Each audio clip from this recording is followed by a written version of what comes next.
दोस्तों आज की वीडियो में मैं आपके लिए एक नई mysterious movie the silence of the lamb लेके आया हूँ। यह एक बहुत ज़बरदस्त मूवी है जिसको IMDb पे रेटिंग मिली है 8.9 की। दोस्तों कहानी की शुरुआत होती है और हमें एक trained FBI officer Charles Starling को दिखाया जाता है, जिसकी अमेरिकन पुलिस में अभी शुरू में भर्ती हो रही होती है कि तभी इसे एक दिन कॉल आता है जैक क्रॉफर्ड का, जो कि FBI में सीक्रेट एजेंट हेड होता है और वो उसे कहता है आज से तुम FBI की एजेंट बन गई हो। फिर उसे अपने ऑफिस में बुलाता है। अब जब यहाँ पर वो ऑफिसर उसे बुलाता है तो बताता है कि दरअसल तुम्हारी IQ लेवल हमने पढ़ी और तुम्हारी IQ लेवल बहुत ज़्यादा हाई है, इसलिए हम चाहते हैं कि तुम एक psychopath serial killer Hannibal lateral का इंटरव्यू लो। हैनिबल लेक्टर के बारे में बताता हूँ, ये पहले एक बहुत अच्छा फिजिथेरेपिस्ट था और नामी गिरामी डॉक्टर भी था, लेकिन इसकी असलियत तब खुलती है जब दुनिया को मालूम चलता है कि एक बहुत बड़ा सीरियल किलर है। यह पहले अपने विक्टिम्स को पकड़ता है, फिर उनको मारता है, फिर उनका मांस पकाकर खा जाता है, जिसकी वजह से FBI ने इसे पकड़ लिया है और 8 सालों से ये FBI की कस्टडी में है। अब ये जो ऑफिसर क्रॉफर्ड है ये चाहता है कि स्टार्लिंग जाके उसका इंटरव्यू ले और उससे कुछ राज उगलवाए, क्योंकि पुलिस को इस समय तलाश रहती है एक और साइकोपाथ किलर बुफेलो बिल की, जो कि पहले यंग लड़की को पकड़ता है, मतलब लड़कियों को पकड़ता है जो जवान होती हैं, उनको मारता है, फिर उनकी चमड़ी को निकाल कर रख लेता है और उन्हें कहीं फेंक देता है। अब यहाँ पर क्रॉफर्ड का मानना है कि ये जो हैनिबल लेक्टर है इसके तार कहीं ना कहीं बुफेलो बिल से जुड़े हुए हैं और वो हैनिबल लेक्टर के जरिए बुफेलो बिल के बारे में जानना चाहता है, इसलिए उसने एक खूबसूरत सी लड़की को हायर किया है। इसके बाद एजेंट स्टार्लिंग जाती है बेल्टीमोर स्टेट हॉस्पिटल में। ये एक ऐसी फैसिलिटी होती है जहां पर सीरियल किलर्स को रखा जाता है। यहाँ पे वो मिलती है डॉक्टर फ्रेडरिक चिल्टन से और वो उसे एक टेम्परेरी पास बना के देते हैं ताकि वो लेक्टर से जाके मिल सके। अब वो जाती है जब लेक्टर से मिलने, तो लेक्टर उससे बहुत ही ज़्यादा जेंटलमैन की तरह बात करता है और काफ़ी प्यार से उसे सब कुछ बता रहा होता है। लेकिन जैसे जैसे ये इंटरव्यू आगे बढ़ता है वो उस पर भड़क जाता है और उसे वहाँ से बहुत खड़ी खोटी सुनाकर भागने के लिए कहता है। इसके बाद यहाँ पे स्टार्लिंग समझ जाती है कि ये सच में एक साइकोपाथ है।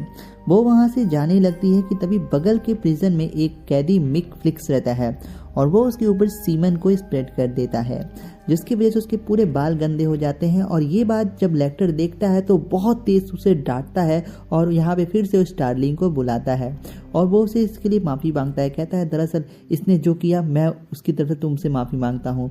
पे स्टार्लिंग उसकी पर्सनैलिटी को लेके बहुत कंफ्यूज हो जाती है कि वो इतना जेंटलमैन है और कभी वो मेंटल मैन नियर बातें करता है। आते वक्त लेक्टर उसे बताता है कि अगर तुम्हें अपने सवालों के जवाब चाहिए तो तुम मेरी एक पेशेंट मॉर्फी से ज़रूर मिलना। इसके बाद लेक्टर के दिए हुए एड्रेस के अनुसार एजेंट स्टार्लिंग वहां जाती है और वो एक स्टोरेज फैसिलिटी रहता है जहां पर वो पाती है एक ऐसा जार जिसके अंदर एक कटे हुए आदमी का सर रखा होता है, जिसको देख के वो घबरा जाती है और लेक्टर के पास फिर से लौट के जाती है और लेक्टर उसे बताता है कि ये जो कटा हुआ सर था ये बुफेलो बिल से कनेक्टेड है और वो उससे कहता है मैं तुमसे एक डील करना चाहता हूँ, अगर तुम मुझे यहाँ से ट्रांसफ़र करा देती हो, क्योंकि यहाँ का जो हेड मास्टर चिल्टन है मेरे उससे डरा भी नहीं पड़ती, तो मैं तुम्हें सब कुछ बताऊंगा बुफेलो बिल के बारे में। तो एजेंट स्टार्लिंग कहती है मैं इस बात के बारे में ऊपर ज़रूर बात करूंगी। इसके बाद वो मुस्कुराता है और वहाँ से चली जाती है एजेंट स्टार्लिंग। अब इसके बाद ये जो बात रखाता है तो उसके ऊपर के अधिकारी रिजेक्ट कर देते हैं कि तभी हमें दिखाया जाता है कुछ दिनों बाद एक और बुफेलो बिल का विक्टिम पाया जाता है जिसकी डेड बॉडी मिलती है और बुफेलो बिल जिनको भी मार के फेंकता तो उनके मुंह के अंदर मधुमक्खी डाल देता था मरी हुई, जिसका पंख कटा रहता है, जिसके कारण पहचान हो सके कि बुफेलो बिल की विक्टिम है। इसके बाद दोस्तों कुछ दिनों बाद दिखाया जाता है एजेंट अपना काम कर रहे होता है और स्टार्लिंग भी इस केस में बहुत ज़्यादा मेहनत कर रही होती है कि तभी कुछ दिनों बाद बुफेलो बिल ने एक जानी मानी US सेनेटर की लड़की कैथरीन मार्टिन को ही अगवा कर लिया होता है और जिसकी वजह से पूरी न्यूज़ मीडिया में सनसनीखेज हो जाता है। कहते हैं ना जब कोई आम आदमी मरता है किसी को नहीं फर्क पड़ता, लेकिन अगर कोई अमीर घर का आदमी है तो पूरे न्यूज़ मीडिया में हल्ला हो जाता है, जिसकी वजह से अब FBI के ऊपर दबाव बनना शुरू हो जाता है। क्रॉफर्ड एक बार फिर से एजेंट स्टार्लिंग को बुलाता है और वो कहता है तुम लेक्टर से मिलो और बुफेलो बिल के मामले में जो भी जानकारी इकट्ठा करो। वो उसे लेक्टर की दी हुई शर्त भी बताती है। तो इस पर क्रॉफर्ड कहता है कि तुम एक फेक डील उसके साथ कर लेना, फिर जैसे ही हमारा काम निकलेगा तो हम उसे छटका देंगे किनारे। के बाद एजेंट स्टार्लिंग जाती है एक बार फिर से लेक्टर से मिलने। अब इस बार जब वो लेक्टर से मिलने जाती है तो यहाँ पे चिल्टन रहता है। वो कहता है मैं एक बहुत बड़ा अधिकारी हूँ तो तुम्हें पहले मुझसे बात करनी होगी। अब दरअसल क्लिंटन जो रहता है ना वो स्टार्लिंग के ऊपर फ्लर्ट कर रहा होता है, जिसकी वजह से स्टार्लिंग कहती है मेरा पहुँच बहुत ऊपर तक है, तुम अपने काम से काम रखो, और उसे इग्नोर करते हुए आगे बढ़ती है और फिर जाती है लेक्टर से मिलने। अब जो लेक्टर से मिलती है तो वो कहती है कि हमें तुम्हारी जो भी डील है वो मंजूर है, लेकिन एक शर्त पे कि तुम बुफेलो बिल को पकड़ने में मदद करोगे और कैथरीन को रेस्क्यू करने में हमारी मदद करोगे। अब यहाँ पर लेक्टर कहता है ठीक है, पर मैं तुम्हें जवाब के साथ सवाल भी पूछूंगा। इसका मतलब ये है कि एक सवाल लेक्टर करेगा तो एक सवाल ये लड़की करेगी। जहाँ पर लेक्टर उसे पूछता है कि तुम्हारा सबसे बड़ा डर क्या है। इस पे स्टार्लिंग बताती है कि दरअसल बचपन में मैंने स्लॉटर हाउस में एक लैंप को स्लॉट होते हुए देखा था, जिसके कारण मुझे आज भी ये पल जब याद आता है तो मैं डर जाती हूँ। इसके बाद ये दोनों अपना सवाल जवाब कर रहे होते हैं और वहीं जो चिल्टन रहता है इनकी सारी बातों को माइक्रोफोन पे सुन लेता है। अब जब वहाँ से स्टार्लिंग चले जाता है तो चिल्टन मिलता है लेक्टर से जाके और कहता है वो लड़की तुम्हें धोखा दे रही है, सरकार तुम्हें कुछ भी नहीं देने वाली। इससे पहले कि मैं तुम्हें एक ऑफर देता हूँ, अगर तुम मुझसे पीछे छुड़ाना चाहते हो तो जो भी बात है तुम मुझे बता दो और मैं तुम्हें मेम्फिस भेज दूंगा, जहाँ पर एक अच्छा नज़ारा मिलेगा, तुम्हें सब कुछ बीच मिलेगा देखने को और वहाँ तुमको पूरी आज़ादी रहेगी। अब जो लेक्टर रहता है वो 8 साल से एक कमरे में कैद रहता है, इसलिए वो चाहता है कि वो कुछ पल के लिए ही सही लेकिन बाहर की दुनिया को बस एक बार देखना चाहता है, इसलिए वो ट्रांसफर होना चाहता है। इस पर यहाँ पर लेक्टर उसकी डील को मान लेता है। फिर उसके बाद लेक्टर को एक प्लेन में बैठा के ले जाया जाता है टॉम मेट्स में, जहाँ पर वो मिलता है सेनेटर मार्टिन से, जिसकी बेटी गायब हुई रहती है और वो उसे बहुत टॉर्चर करती है और कहती है मुझे जो भी जानना है सच सच बताना। अब यहाँ पे लेक्टर समझ जाता है कि क्लिंटन ने उसे धोखा दिया होता है। इस पे यहाँ पर लेक्टर ने जवाब देता है कि दरअसल आप जिस आदमी बुफेलो बिल की तलाश कर रहे हैं उनका नाम है लुइस फ्रेंच और ये जितनी भी इंफॉर्मेशन देता है वो सारी की सारी गलत होती है। इसके बाद जब ये बात स्टार्लिंग को मालूम चलती है कि बुफेलो बिल का असली नाम लुइस फ्रेंच है, तो लुइस फ्रेंच दोस्तों और कोई नहीं एक फेक कैरेक्टर रहता है जिसका नाम रहता है फूल्स गोल्ड, मतलब बेवकूफ़ बनाने का एक नाम होता है, जिसको समझ जाती है यहाँ पर स्टार्लिंग और समझ जाती है कि लेक्टर ने लोगों को बेवकूफ़ बनाया है। इसके बाद उसकी शिफ्टिंग हो जाती है एक बहुत ज़्यादा हाई सिक्योरिटी फैसिलिटी पे, जहाँ पर अब स्टार्लिंग उससे मिलने जाती है और उससे यहाँ पर बुफेलो बिल के बारे में पूछती है और उससे बहुत हाथ जोड़ के विनती करती है कि प्लीज़ मुझे बता दो। लेक्टर एक बार फिर से सवाल जवाब का गेम खेलता है और लेक्टर जाते वक्त उसे एक फाइल देता है और कहता है इसमें बुफेलो बिल से रिलेटेड सारी मैंने केस स्टडी कर दी है और तुम्हारे सारे सवालों के जवाब इसमें हैं। इसके बाद वो फाइल मिलने के बाद वहाँ से वो निकल जाती है। वहीं शाम के समय लेक्टर बहुत ज़्यादा इंटेलिजेंट करता है तो वो अपने दिमाग का बुद्धि चलाकर वहाँ पे 2 गार्ड्स को मार देता है जो कि उसे खाना देने आए होते हैं।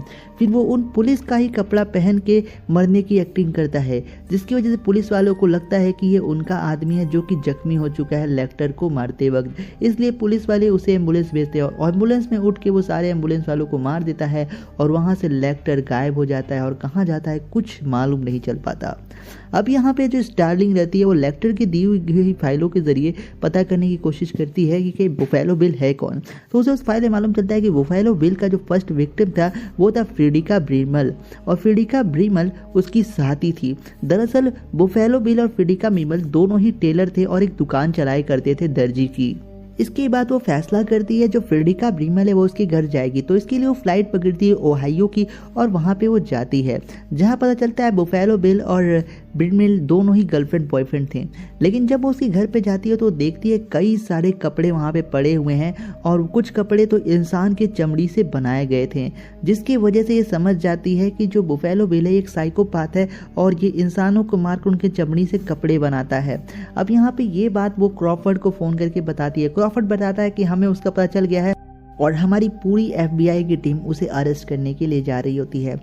और बुफेलो बिल का जो असली नाम रहता है वो रहता है जेम गम्ब, और वो बताता है उसे कि दरअसल जेम गम्ब सोचता था कि वो ट्रांससेक्सुअल है, लेकिन वो अपनी सेक्स चेंज ऑपरेशन से बहुत डरता था, जिसके कारण वो अपनी इच्छा को पूरा करने के लिए लोगों को मार रहा है, उनकी चमड़ी से कपड़े पहनता है लड़कियों के।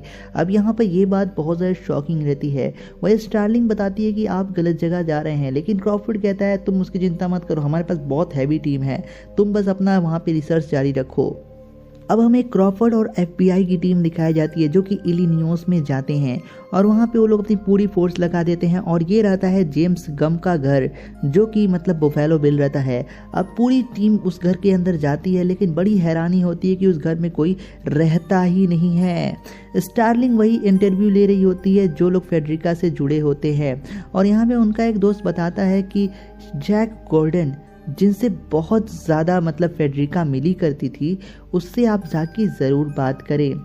अब जैक गॉर्डन भी उसी टाउन में रह रहा होता है और वो वहाँ पे जाती है, और यहाँ पे खुलासा होता है जैक गॉर्डन जो रहता है वही गम्ब रहता है, मतलब कि जेम गम्ब, और वो शिफ्ट होके यहाँ आया होता है। अब जब वो उसके घर में जाती तो शुरू में तो वो जेम गम्ब को नहीं पहचान पाती, लेकिन जब वो उसके लिए कहता है मैं आपके लिए चाय बना के लाता हूँ, तो वो देखती है उसके घर में एक मधुमक्खी मरी हुई रहती है, और कई सारी मधुमक्खियाँ जिनका सर कटा रहता है वो उड़ रही होती हैं, और ये जो भी मरता है इसके द्वारा तो उनके मुंह में डाल देता है, जिसकी वजह से वो रियलाइज़ कर जाती है कि यही जैक गॉर्डन सीरियल किलर है। इसके बाद उसकी तरफ बंदूक पॉइंट कर देती है और कहती है स्टैंड अप, तुम्हें हिलना नहीं है। इसके बाद वो मुड़ते हुए कहता है ठीक है मैं कुछ नहीं करने वाला, लेकिन मौका पड़ते ही वहाँ से भाग जाता है और एक अंधेरी भरी कमरे में जाके गायब हो जाता है। अब वहीं जो यहाँ पे स्टार्लिंग रहती है वो भी उसका पीछा कर रही होती है, और वो एक कुएं के पास जाती है जहाँ पर सेनेटर की बेटी को कैद किया गया होता है, और वो कहती है प्लीज़ मुझे बचा लो प्लीज़। इसके बाद वो कहती है तुम शांत रहो, मैं तुम्हें बचा लूँगी, पूरी FBI की टीम आ रही है, लेकिन तुम्हें शांत रहना होगा। लेकिन वो लड़की हल्ला करती रहती है, जिसके कारण उसे बहुत ट्रबल होती है। वहीं उसका पीछा करते हुए वो उसे ढूंढ रही थी और एक कमरे में जाती है जहाँ पे पूरा अंधेरा रहता है। अब इस अंधेरे में स्टार्लिंग उसे ढूंढ रही होती है, लेकिन जो यहाँ पर जेम्स गॉर्डन या फिर बुफेलो बिल रहता है वो अपनी आंखों में नाइट विजन का चश्मा लगाया रहता है, और वो चुपचाप यहाँ पर स्टार्लिंग को देख रहा होता है और उसकी मज़े ले रहा होता है और उसकी खूबसूरती को देख रहा होता है। अब यहाँ पे इसको बहुत मज़ा आता है बुफेलो बिल को, और आखिरकार जो बुफेलो बिल रहता है जब उसके तरफ गन पॉइंट करता है और ट्रिगर को दबाना रहता है, तो ट्रिगर की आवाज़ सुनकर तुरंत यहाँ पे स्टार्लिंग रिएक्ट करती है और अंधेरे में निशाना लगाकर मतलब अच्छे से निशाना लगा के उसकी तरफ फायर करती है और कई सारी गोले चलाती है, और यहाँ पे जैक गॉर्डन मतलब कि बुफेलो बिल मारा जाता है। और उसकी मौत के कुछ दिन बाद हमें इसके लिए सम्मान समारोह पार्टी दिखाया जाता है जो कि स्टार्लिंग के लिए की गई होती है, और उसे पुलिस द्वारा कई सारे अवार्ड्स दिए जाते हैं और उसकी प्रमोशन भी हो जाती है। इसी पार्टी के बीच उसके लिए एक कॉल रहता है, और कॉल के उस पार रहता है लेक्टर, और वो उससे कहता है चिंता मत करो, मेरी तुम्हारे साथ कोई दुश्मनी नहीं है, तुम जहाँ रहो खुश रहो, बस तुम मेरे लिए एक फेवर कर देना। यहाँ पे वो कहती है सॉरी मैं तुम्हारे लिए कुछ भी नहीं कर सकती। इसके बाद लेक्टर कहता है कोई बात नहीं, तुमसे बात करके अच्छा लगा, आज मेरा एक दोस्त के साथ डिनर है जो कि पुराना मेरा दोस्त है। इसके बाद इसके पहले स्टार्लिंग कुछ उससे बोल पाती तो वो फ़ोन रख देता, और वहीं दिखाया जाता है जो चिल्टन रहता है वो बहुत भीड़ के साथ उस शहर में उतरता है और आगे जा रहा होता है, और उसका पीछा कर रहा होता है यहाँ पर लेक्टर। और इसी के साथ ये कहानी ख़त्म हो जाती है। लास्ट में सीन दिखाया जाता है कि जो ओल्ड फ्रेंड डिनर की बात हो रही थी ना, अब ये जो लेक्टर है ये चिल्टन को पका के खाने वाला था उसको मार के। समझ गए होगे क्या है कहानी। ये था दोस्तों कहानी the silence of the lamps. आपको ये मूवी कैसी लगी कमेंट बॉक्स में ज़रूर बताएं। 1991 में आई थी ये मूवी और लॉन्च होते ही एक बहुत बड़ी ब्लॉकबस्टर हिट साबित हुई थी उस समय के अनुसार। IMDb में बहुत खतरनाक रेटिंग है। और हाँ दोस्तों, अगर आप वीडियो यहाँ तक देख चुके तो यार एक लाइक कर लो यार। लाइक करने में कुछ जाता नहीं, बहुत अच्छा लगता है देख के जब एक लाइक करते हो। चैनल को सब्सक्राइब स्टोरीज फ्लिक्स।